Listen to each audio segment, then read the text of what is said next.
Welcome to Misty's Kitchen. I cook on top of a wood stove, and today we'll be cooking a beef shoulder roast with potatoes, onions, and carrots. Okay, these are my beef shoulder roast already in my pot with my onions and a little water. I will salt and pepper them, and then I'm going to go over here and I'm going to peel and cut up carrots to put in here on top. These are the ingredients I'll be using. We're using potatoes and my carrots and my salt and pepper, and I may be using a little bit of this Zatarain's black seasoning today. First, I'm going to peel the potatoes, and then I'm going to cut them into little squares. And once I get this done, then I will be slicing up my carrots and mixing it all together, and salt and pepper it all together, so that way we'll have good flavor. Okay, we're going to rinse these potatoes and carrots off here. I finished cutting them up and drain the water out of them. That way they're good and clean. Water off good. Okay, I'm finished cutting these up here, and we'll get this on cooking. I'm going to cut the potatoes not too small, but small enough that they can cook, because the stove's not going to be real hot today because it's kind of a warm day, so it's a good day to cook this long meal. And that way, cut your carrots not so tiny because they want to get mushy. So you want to cut them a little bit bigger, but not too big. Get these cut up real quick.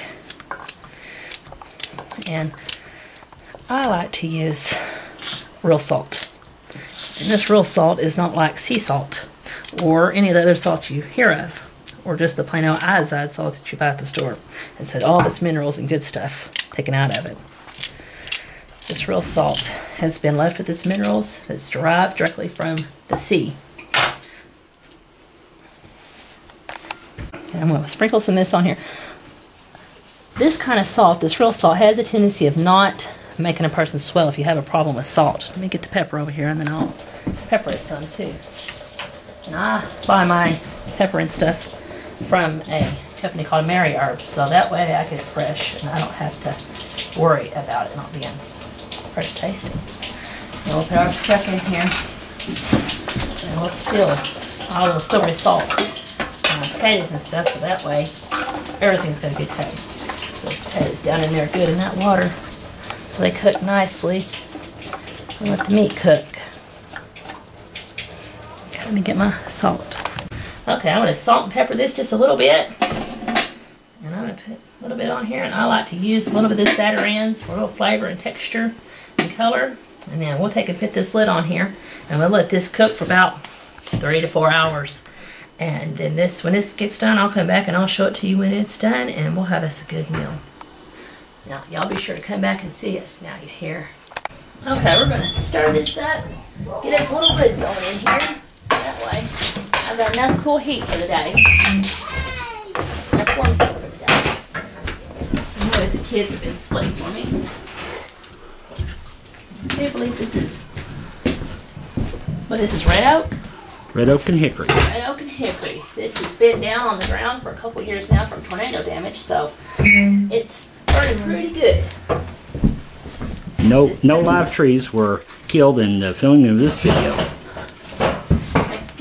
Makes a difference to have good wood to burn with. If you don't, then just don't cook right. You want to stove will clog up, and then you'll have a bunch of grease up. Just don't get a nice even burn. And that way, that'll take me all the way to this evening to the end of the meal. You'll have a good day.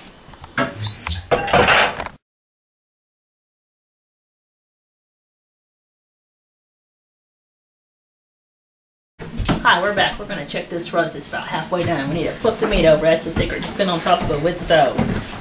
It's cooking a little too hard. It's boiling, but we got good wood, I told you. If I take that meat, some little potatoes, and get the bottom, get them all down there in that juice so they can finish cooking up. Let that meat kind of cook on top so it slows it down a smidgen. Get them potatoes and all that underneath there so they can soak up them juices. Get them in there. And while that's cooking, I believe that we are going to make a batch of homemade biscuits to go with it. Got my skillet up here preheated. Put this one up there just because it's a force of habit. And get that good and hot while I'm making those biscuits, and then that way they cook nice and quick, fast, and they rise. Okay. Alright, we're going to make biscuits, homemade biscuits. And these are the ingredients I'm going to use. We got whole wheat flour, and I've got self-rising white flour. And I like to use this double acting baking powder. And this bottle wheat gluten to go with this to help this rise better. I'll get this right here. I gotta get my biscuit bowl. Okay, we're gonna make homemade biscuits now, and these are my ingredients. I use hot premium whole wheat flour, double active baking powder, and vital wheat gluten to go with this wheat flour to help it rise. And I like to use a little bit of self-rising white flour too. It just gives it a good texture. Sometimes I make pure white biscuits, sometimes I make pure whole wheat biscuits, but I like to make them half and half the best. And I like to use homemade butter that we make here. My neighbor, she's got a milk cow, and we get milk, and we'll take and get this milk, and we'll let it sit overnight. The next day we'll be able to skim all the cream off of it. And after we get all the cream skimmed off of it, that way it rises good. We'll fill the jar up about halfway. Is what we like to fill it up. And after you get it filled halfway, you want to take it and you want to let it set at room temperature till the next day, so it's good and thick. And then you want to take it and you want to shake it. You want to shake it, and you shake it. And usually my 11-year-old daughter shakes for me, and she'll shake it till it's all done. And then we'll drain it and we'll rinse it. But I'll go over making butter with you another time. But this is usually our final product. And I put it in the refrigerator so it's good, cold, and hard. Because I think cold butter and cold water and cold ingredients make the best biscuits. So all of my stuff has come out of the refrigerator. I like to, I'm not really good at measuring things. I like to take and have me a little bit of wheat flour, just a little bit in there. And I'll take and I'll put some of this in here. A little powder, about a teaspoon, I guess. Not good at measuring that. Same here. I just like to put me that much of that in there. A pinch of this, a pinch of that. And mix it up a little bit. I'm going to take this white flour here, put that in there. We get a good stance of it. Get it all blended up good and nice together. That way you got it good. I'll take this butter. I just kind of break it out of there the best I can. And usually my 8-year-old daughter helps me with this. Get this butter in here and get it good in there. And stir it up. Get it good and mixed up the rest of the way. And once you get that good mixed up, I like to use ice cold water. And again, I don't measure.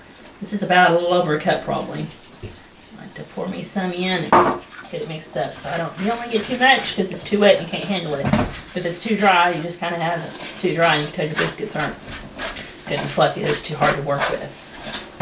It's best just to add as you go. You can add a little more flour, but you really don't need to because you're going to use some extra flour while you're rolling your biscuits out.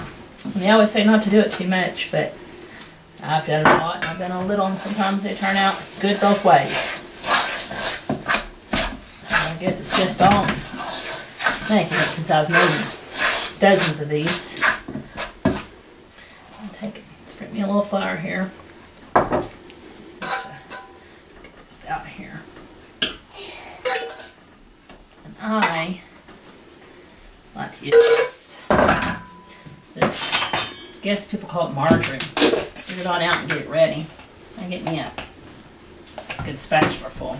Have it there waiting ready for me so I don't have to try that in a minute.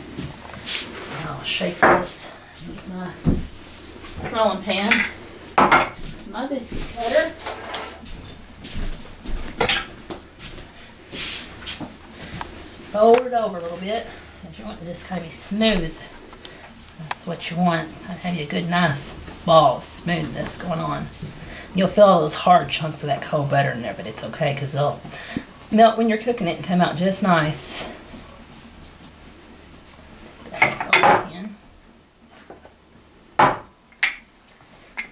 Over out.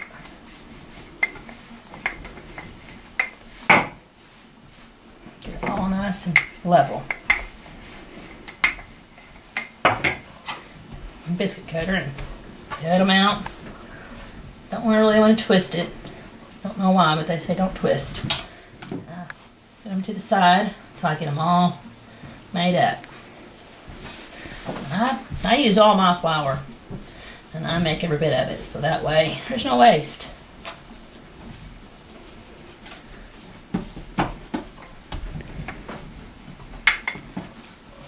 And This will be something you see me do often because we eat a lot of bread.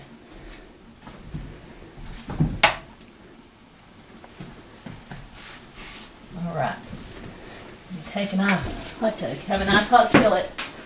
That butter kind of sizzles but doesn't burn. Have it good and melted in there.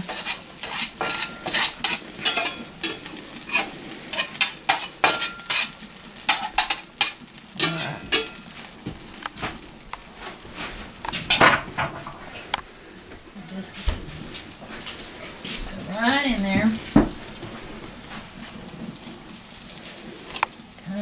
Kind of, I guess some people would consider them fried biscuits, but I just consider them stovetop biscuits. I've never made them really any other way, and when I have, they were dry, and I really didn't like them.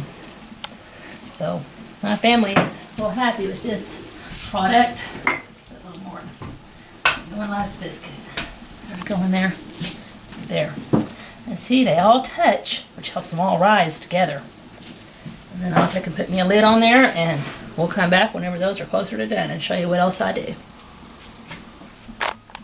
I like to use a good cast iron lid to go on top of this because it helps the moisture stay in it. And it gives you an oven and a baking effect. And I get these when I buy my Dutch ovens and my chicken fryers. They come with them.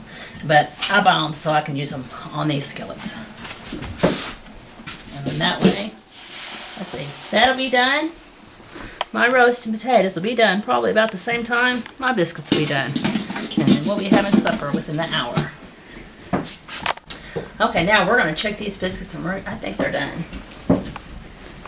Smell them. Yes, sir, they sure are. Put that here. Well, this is my little secret about doing them. Bring them over here and flip them. Flip them to my table. I got it nice and clean, so that way I can use it. Set some up here to the side.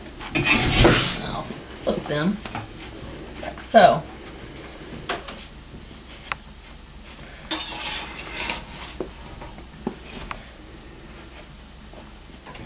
Well, this patch is going to be a falling apart patch. Sometimes they stick together a little better.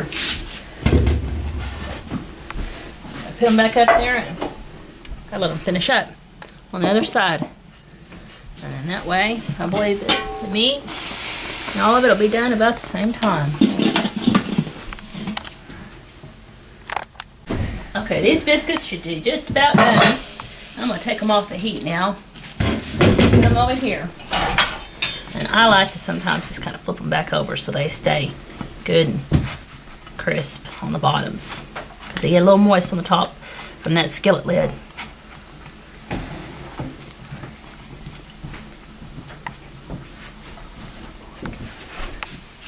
Alright, here. Alright, I believe this roast is about done. Let's check it here. It looks good. We'll take it off of here and I'll take it to the table and then I'm going to put it on a plate and slice it up for you guys. Alright, we got these potatoes and this meat. Let's see if it's done. Yes, it is.